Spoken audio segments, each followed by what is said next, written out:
Kesehatan adalah keadaan sejahtera dari badan, jiwa, dan sosial yang memungkinkan setiap orang hidup produktif secara sosial dan ekonomis. Pemeliharaan kesehatan adalah upaya penanggulangan dan pencegahan gangguan kesehatan yang memerlukan pemeriksaan, pengobatan, dan atau perawatan termasuk kehamilan dan persalinan. Penyakit adalah suatu keadaan abnormal dari tubuh atau pikiran yang menyebabkan ketidaknyamanan, disfungsi, atau kesukaran terhadap orang yang dipengaruhinya. Jenis penyakit yang diderita oleh manusia sangat beragam.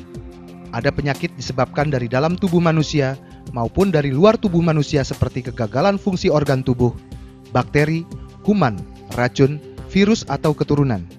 Penyakit yang umumnya paling sering diderita oleh rakyat Indonesia antara lain adalah diare, dermatitis atau penyakit kulit, demam berdarah, sakit kepala, atau migrain. Penyakit kronik adalah jenis penyakit yang diderita dalam jangka waktu lama dan berkembang secara perlahan dan dapat menyebabkan kematian.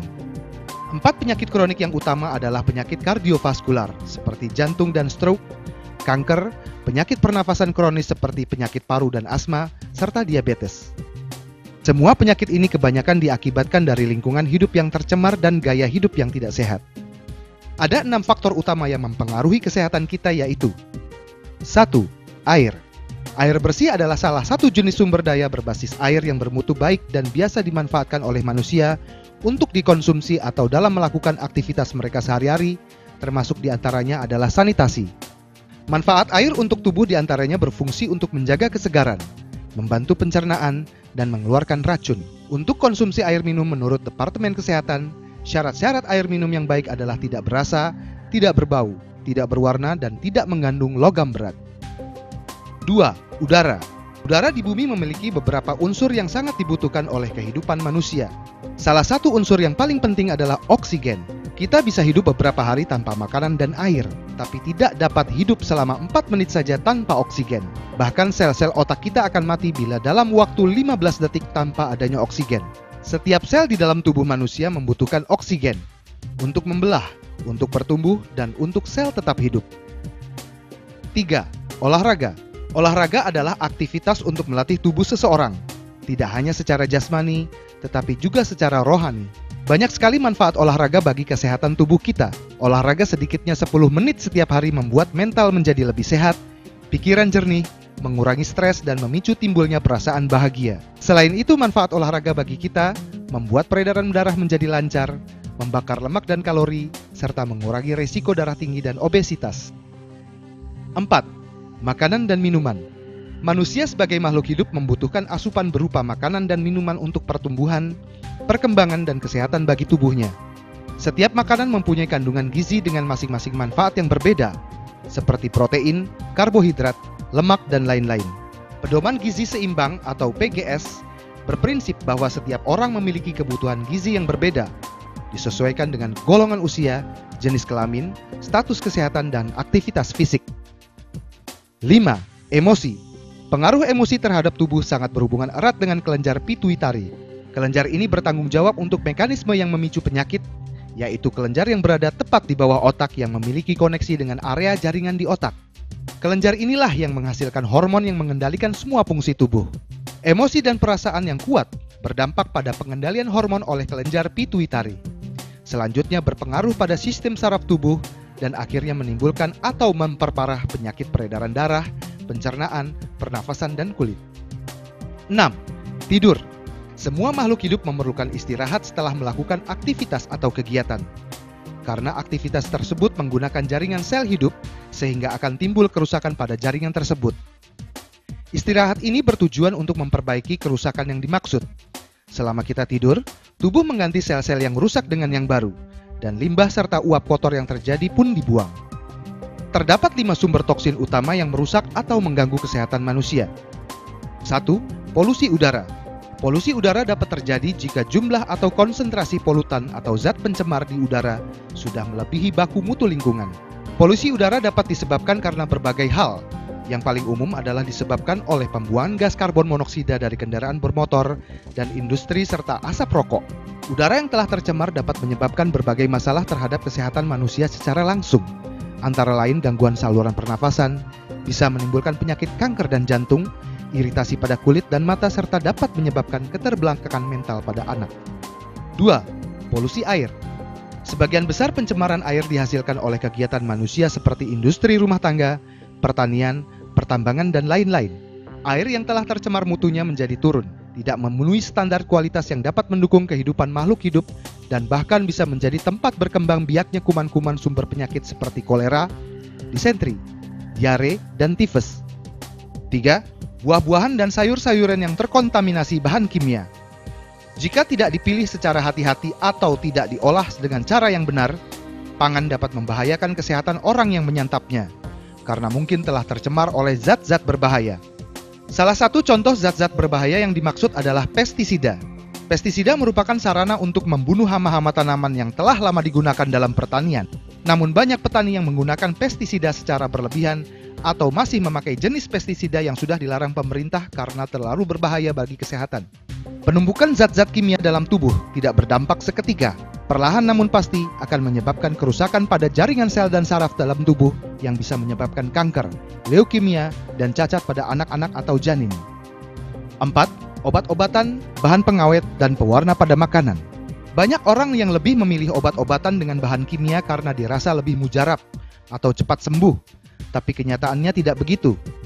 Justru obat kimia membuat tubuh bekerja 2 kali, yaitu mengobati penyakit yang tadinya akan disembuhkan dan mengobati penyakit yang muncul sebagai efek samping dari obat kimia yang dikonsumsi. Pengobatan dengan menggunakan obat kimia memiliki beberapa sifat tertentu, yaitu diarahkan untuk menghilangkan gejala-gejala yang timbul, bersifat untuk mengurangi penderitaannya tapi tidak menyembuhkan, bereaksi cepat namun bisa melemahkan organ tubuh lain, serta selalu diiringi dengan efek samping. Selain bahan kimia pada obat-obatan, saat ini juga banyak bahan kimia yang digunakan dalam proses pengolahan makanan. Bahan kimia makanan tersebut ditambahkan untuk tujuan meningkatkan cita rasa, menambah ketahanan, maupun memberi efek warna yang menarik pada makanan yang dibuat. Bahan kimia makanan yang banyak ditambahkan pada makanan memang sebagian besar merupakan bahan yang masih ditoleransi penggunaannya. Namun sebagian lagi benar-benar merupakan bahan kimia yang berbahaya yang tidak seharusnya dikonsumsi. Kita pasti ingat, masyarakat pernah dihebohkan dengan beredarnya formalin dan boraks yang merupakan bahan kimia beracun, digunakan sebagai campuran makanan.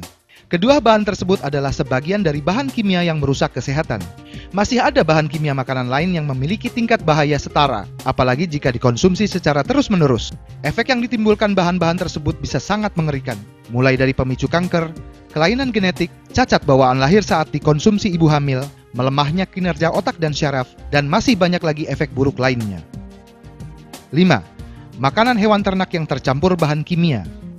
Selain dari hasil pangan seperti buah-buahan dan sayur-sayuran yang tercemar oleh bahan kimia berbahaya, kita juga bisa terkontaminasi oleh zat-zat kimia yang berbahaya tersebut melalui daging hewan ternak yang kita makan. Hewan ternak yang mengkonsumsi tumbuhan dan air yang telah tercemar oleh bahan kimia akan menumpuk zat-zat berbahaya tersebut di dalam jaringan daging dan lemaknya. Pada zaman modern ini juga banyak peternak yang mencampurkan bahan-bahan kimia pada pakan ternak yang ditujukan antara lain untuk memberikan kekebalan terhadap suatu penyakit pada hewan ternak dan memicu pertumbuhan hewan ternak agar lebih cepat besar. Zat-zat kimia yang telah menumpuk dan menyatu pada jaringan daging dari hewan ternak tersebut sangatlah sukar untuk diuraikan atau dibersihkan, walau daging yang kita masak sudah benar matang sekalipun. Dengan semakin buruknya keadaan lingkungan hidup yang kita tempati dan gaya hidup yang kita miliki sekarang, mulai dari udara yang kita hirup, air yang kita minum, makan yang kita konsumsi, kesibukan yang kita kerjakan, dan banyak hal-hal lain yang membuat kesehatan kita semakin merosot.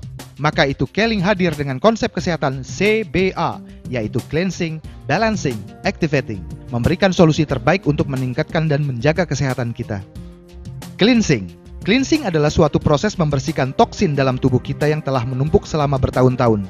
Secara alami tubuh kita juga sudah melakukan cleansing, namun hanya secara ringan melalui proses buang air kecil maupun besar. Sedangkan toksin yang menumpuk dalam tubuh kita jumlahnya jauh lebih banyak. Manfaat dari cleansing antara lain adalah untuk memperbaiki fungsi-fungsi organ tubuh, memperbaiki sirkulasi peredaran darah dan metabolisme, mencegah berbagai macam penyakit kronis, memperlambat proses penuaan, meningkatkan kesehatan dan kesegaran tubuh. Produk-produk dari Keling yang berguna sebagai cleansing antara lain adalah Keling Kinotakara, K-Liquid Chlorophyll, K-Biograin, K-Ayurveda, Redens, dan lain-lain. Balancing. Yang dimaksud dengan balancing di sini adalah memberikan nutrisi yang seimbang dalam tubuh. Seperti yang sudah dijelaskan sebelumnya bahwa kebutuhan nutrisi bagi setiap orang berbeda, tergantung dari usia, jenis kelamin, status kesehatan, dan aktivitas fisiknya. Banyak orang yang tidak menyadari pentingnya keseimbangan nutrisi. Padahal dengan nutrisi yang seimbang, maka orang akan bisa beraktivitas dengan lebih baik, tidak mudah terserang penyakit, memaksimalkan pertumbuhan pada anak baik fisik maupun mental, membentuk berat tubuh yang ideal, dan mengurangi resiko kecacatan pada janin. Produk-produk Keling yang berguna sebagai balancing adalah K-Liquid Chlorophyll, K-Liquid Organic Spirulina, K-Omega Squat, Gamat, dan lain-lain. Activating. Proses ini bertujuan mengaktifkan sel-sel tubuh untuk mengoptimalkan penyerapan nutrisi dalam tubuh. Caranya dengan meningkatkan pemasukan nutrisi ke dalam sel tubuh dan sel darah yang membantu regenerasi sel darah merah dan meningkatkan kadar oksigen dalam darah, menghambat proses oksidasi dan menstimulasi regenerasi sel organ tubuh untuk bekerja secara optimal dalam meningkatkan sistem kekebalan tubuh terhadap penyakit. Berbagai macam produk-produk Keling yang dapat digunakan sebagai activating antara lain K-Liquid Chlorophyll, K-CG+, K-Ayurveda, Propolis Platinum, K-Sauda VCO, dan lain-lain. Keling berkomitmen dalam menyediakan produk-produk yang revolusioner dan berkualitas. Produk-produk Keling telah meraih berbagai penghargaan internasional, aman dikonsumsi dan digunakan oleh para konsumen. Setiap produk dari Keling telah diuji dan menerima sertifikasi Badan POM, serta lulus persyaratan syariah dari MUI. Keling, your truly partner, linking you to a better future.